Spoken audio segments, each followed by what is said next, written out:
एक बहुत ही बहुचर्चित और बहुत ही बड़ी फिल्म आई थी, हम आपके हैं कौन। अभी उस फिल्म का लगता है दूसरा पार्ट बना हुआ है और देश का हर व्यक्ति पूछ रहा है सरकार से कि हम अडानी के हैं कौन। हर व्यक्ति यही पूछ रहा है कि भाई हमारा उनसे क्या रिश्ता है कि हमारा सरकार एक सिंगल पॉइंट एजेंडे पे चल रही है। और वो सिंगल पॉइंट एजेंडा क्या है कि जो भी अडानी पे सवाल पूछे, किसने पूछा? राहुल गांधी जी ने पूछा। संसद की कार्रवाई से उन सवालों को अलग कर दिया गया। जो भी अडानी के बारे में वक्तव्य दे, किसने दिया? कांग्रेस अध्यक्ष श्री मल्लिकार्जुन खड़गे जी ने दिया। उसको राज्यसभा की कार्रवाई से अलग कर दिया। सरकार को क्या लगता है कि आंखें बंद करने से सवाल छूट जाएंगे? सवाल तो आज भी जस के तस बने हुए हैं।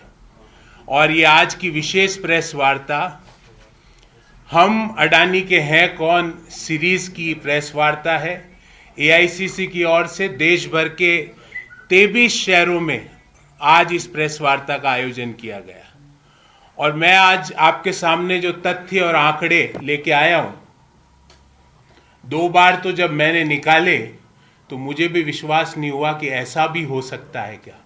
जबकि मैं अर्थशास्त्र की थोड़ी बहुत समझ रखता हूं, पूर्ण जानकारी अर्थशास्त्र के ज्ञाता तो मोदी जी है।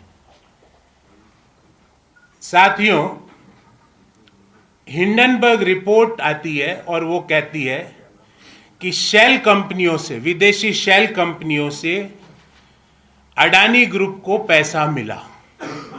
हमने सवाल पूछा कि इस काले धन का असली मालिक कौन है? सरकार इसकी छानबीन क्यों नहीं कराती है? सरकार जेपीसी क्यों नहीं कराती है? अरे संसद के दोनों सदनों में आपका बहुमत है, आपके सांसद ज्यादा होंगे, आप डरते क्यों इतना मोदी जी?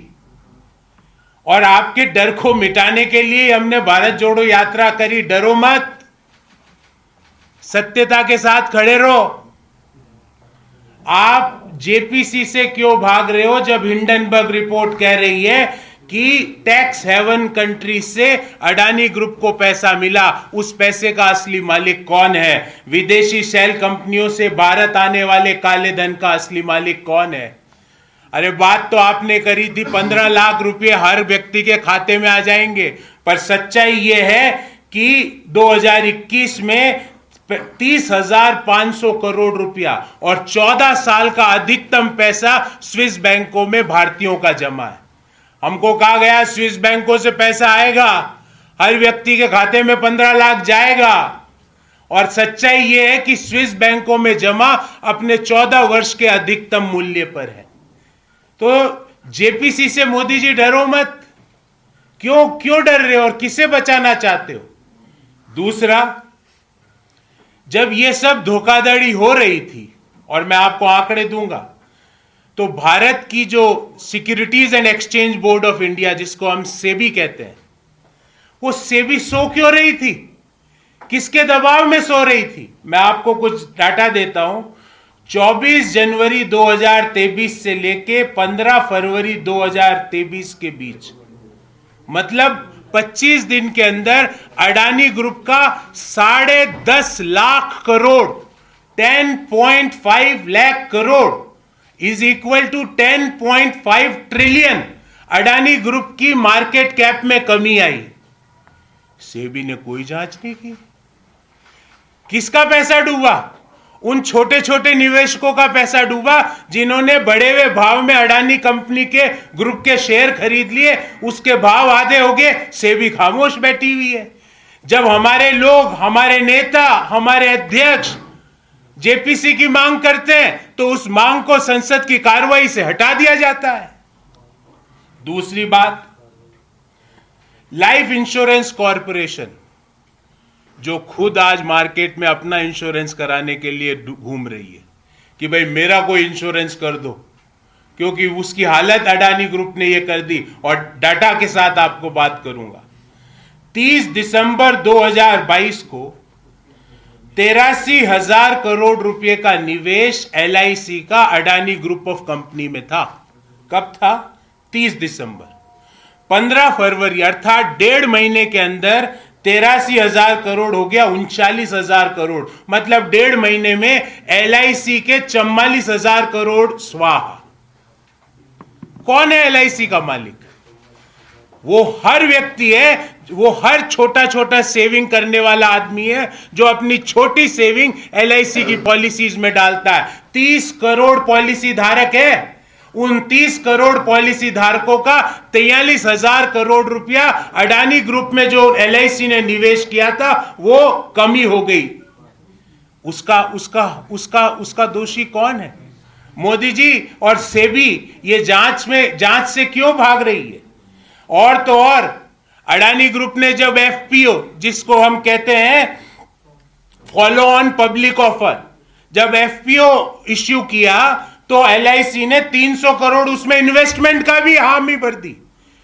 अब आप बताइए, किसी कंपनी के 1.5 महीने में 44,000 करोड़ रुपए की जो इन्वेस्टमेंट है उसमें कमी आ गई, वो कंपनी 300 करोड़ रुपए FPO में इन्वेस्ट के लिए तैयार हो जाती, और सेबी और वित्त मंत्रालय खामोश बैठे हैं। हम सवाल पूछते हैं तो उसको कार्रवाई से हटा देते हैं। तीसरी बात, और बहुत गंभीर बात बोलने वाला हूं, 2001 में केतन पारेख के जो घोटाला हुआ था उसमें JPC हुई थी। उस JPC में यह कहा गया कि अडानी समूह के प्रमोटरों ने शेयर बाजार में हेरफेर करने में सहयोग दिया। क्या यह चिंताजनक बात नहीं है कि एक कंपनी जो 2001 में केतन पारेख के घोटाले वाले समय से उसको बताया गया कि इसने शेयर बाजार के भाव में उतार चढ़ाव में फेरबदल के लिए एक घोटाला किया, उस कंपनी की सेबी कोई जांच नहीं कराना चाहती। LIC का पैसा 44,000 करोड़ रुपया इन्वेस्टमेंट में कमी आ गई, सेबी खामोश, वित्त मंत्रालय खामोश, प्रधानमंत्री खामोश। 10.5 लाख करोड़ रुपया छोटे निवेशकों का डूब गया, अडानी ग्रुप के मार्केट कैप में कमी आई, वित्त मंत्री खामोश, RBI खामोश, सेबी खामोश। इसीलिए देश का हर व्यक्ति पूछ रहा है, हम अडानी के हैं कौन? साथियों, यही खत्म नहीं हुआ, क्योंकि अभी मित्रकाल चल रहा है। अमृतकाल सरकार बोलती, पर यह अमृतकाल नहीं है, इसको हम कहते हैं मित्रकाल है। और इस मित्रकाल में मित्रकाल पूंजीवाद को बढ़ावा दिया जा रहा है। मैं आपसे पूछता हूं, जांच करने की बजाय इस बजट में 50 नए हवाई अड्डों की घोषणा की गई। मैं आप सब लोगों से पूछता हूं, क्या हमको इंतजार करना पड़ेगा यह जानने के लिए कि वो हवाई अड्डों का संचालन कौन करेगा? अडानी जी एक बिजनेस में एंटर करते हैं, भारत सरकार उसके 6 महीने बाद उस बिजनेस के लिए एक ब्लूप्रिंट, एक नया योजना, एक सब्सिडी, एक नई स्कीम लेके आ जाती है। उदाहरण देता हूं साथियों आपको, 1 फरवरी को मित्रकाल का बजट आया, 50 हवाई अड्डे नए अनाउंस हुए, किसको संचालन में जाएंगे हमें पता है। 14 जून 2022 को अडानी समूह ने घोषणा की कि अब मुझे हाइड्रोजन में $50 बिलियन का इन्वेस्टमेंट करना है, hydrogen as a fuel. Bharat सरकार ने राष्ट्रीय हरित हाइड्रोजन मिशन को 4 जनवरी 2023 को मंजूरी दे दी और 19,744 करोड़ रुपए का उस पर एलोकेशन हो गया। पहले अडानी स्कीम अनाउंस करता है कि मैं इस एरिया में जाऊंगा, उसके बाद भारत सरकार फंड एलोकेट कर देती है। यह संयोग है या प्रयोग है? हम देश के हर व्यक्ति की ओर से सरकार से पूछना चाहते हैं। हवाई अड्डों की बात कर लेते हैं। 6 हवाई अड्डों के संचालन के लिए टेंडर आए 2019 में, 6 के 6 एक साथ अडानी को चले गए। बैकडोर से देश का second busiest airport Bombay airport, Mumbai airport कौन संचालित कर रहा है? अडानी ग्रुप। चलो अब बंदरगाह की बात कर लेते हैं। देश के 13 बंदरगाह और टर्मिनल को अडानी नियंत्रित करता है और देश की बंदरगाह क्षमता का 30% संचालन अडानी कर रहा है, अडानी ग्रुप, और 40% जो कंटेनर की आवाजाही है उसका संचालन अडानी ग्रुप कर रहा है। मतलब देश में 30% जो पोर्ट मैनेजमेंट है वो अडानी ग्रुप के कंट्रोल में है। 40% जो कार्गो मूवमेंट है, जो कंटेनर मूवमेंट है, उसका संचालन कर रहा है अडानी। और तो और जब एक पोर्ट में जिसका नाम है दीघी पोर्ट, सी पोर्ट है दीघी का, वहां पे JNPT Jawaharlal Nehru port trust ने उस दीघी पोर्ट के लिए बिड भरी संचालन के लिए, उसको मिल भी गई। आनन फानन में पता नहीं क्या हुआ, वित्त मंत्रालय और जो वाटर फेयर मंत्रालय है, उसने कहा, जहाज रानी मंत्रालय जिसको कहते हैं, उसने उस बिड को वापस ले लिया, वो भी अडानी जी को चले गया। मतलब बिड मिल गई जेएनपीटी को, पर जेएनपीटी ने कहा अब मेरे से ये नहीं होगा, और वो ही अडानी जी को चले गया। चलो रक्षा क्षेत्र की बात कर लेते हैं।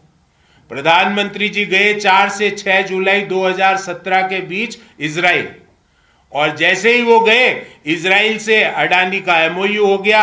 ड्रोन मैन्युफैक्चरिंग, इलेक्ट्रॉनिक मैन्युफैक्चरिंग, छोटे हथियार मैन्युफैक्चरिंग। देखो, एयरपोर्ट, पोर्ट, रक्षा, चलो विद्युत की बात कर लेते हैं। यूपीए ने 2010 में बांग्लादेश सरकार से एमओयू किया कि हम 1320 मेगावाट का थर्मल पावर प्लांट लगाएंगे। जैसे ही मोदी सरकार आई, ये थर्मल पावर प्लांट झारखंड के गोड्डा में लगाने का काम अडानी को मिल गया। मतलब कोई भी स्ट्रेटेजिक इंटरेस्ट का विषय हो, भले ही वो पानी हो, आकाश हो, अग्नि हो, हम कहते हैं ना पंच महाभूत, ये पंच महाभूत को कंट्रोल कर लिया अडानी ग्रुप ने।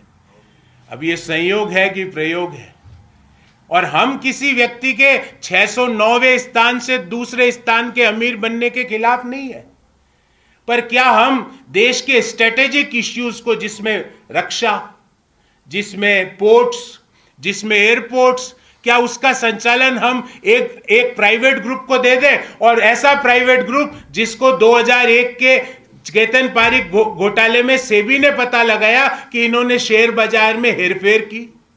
क्या ऐसे ग्रुप को देना उचित है? क्यों सेबी और क्यों रिजर्व बैंक ऑफ इंडिया खामोश है? क्यों फाइनेंस मिनिस्ट्री खामोश है? और तो और, जैसा राहुल गांधी जी ने कहा कि 2014 से पहले अडानी जी, प्रधानमंत्री जी अडानी के हवाई जहाज में घूमते थे, और 2014 के बाद अडानी जी मोदी जी के हवाई जहाज में घूमते हैं, और जहां जहां मोदी जी विदेश में जाते हैं, जैसे ही वापस आते हैं, वहां से एक बड़ा काम अडानी को मिल जाता है। मैंने उदाहरण दिया आपको इजराइल, मैंने आपको उदाहरण दिया बांग्लादेश, और मुझे यह बताइए, ड्रोन मैन्युफैक्चरिंग में अडानी का क्या अनुभव है? इलेक्ट्रॉनिक मैन्युफैक्चरिंग में अडानी का क्या अनुभव है? एयरपोर्ट मैनेजमेंट में अडानी का क्या अनुभव है? थर्मल पावर मैन्युफैक्चरिंग में अडानी का क्या अनुभव है? तो ये संयोग नहीं है प्रधानमंत्री जी, ये क्लियर कट प्रयोग है, और ऐसा प्रयोग है जो मैंने आपको पहले भी कहा, जिससे LIC, state bank of India, जो भारत के छोटे निवेशक हैं, उनका पैसा डूब रहा। और ये जो बिजनेस जो अडानी को जा रहा है, ये अगर अडानी को नहीं जाता तो कौन करता साथियों? देश का एमएसएमई करता, जो देश का सबसे बड़ा एम्प्लॉयमेंट प्रोवाइडर है। देश के स्टार्टअप्स करते। अगर ये ड्रोन का काम अडानी को नहीं जाता, तो जो स्टार्टअप्स पिछले 20 साल से 10 साल से इस टेक्नोलॉजी को ट्रैक कर रहे हैं, उनके पास ये काम जाता, पर ये काम उनको नहीं गया, ये काम गया अडानी को। तो हमने इस प्रेस वार्ता के माध्यम से मोदी जी से, देश के वित्त मंत्री जी से, securities and exchange board of India के चेयरमैन से, रिजर्व बैंक ऑफ इंडिया के गवर्नर से ये पूछा है कि इतना सन्नाटा क्यों है भाई? इतने डर क्यों रहे हो? जवाब क्यों नहीं देते? हमारे सवालों को कार्रवाई से निकालने से सवाल खत्म नहीं होंगे, सवाल तो और वहां जस के तस खड़े हैं। और जैसा महात्मा गांधी ने कहा कि आप जितना भी सच को दबाने का, कुचलने का प्रयास करोगे, सच उतना ही तेजी से उफन उफन कर बाहर आकर बोलेगा कि हम अडानी के हैं कौन। नमस्कार, मैं हूं मानक गुप्ता। अगर आपको हमारा ये वीडियो पसंद आया हो तो इसे लाइक और शेयर जरूर करें।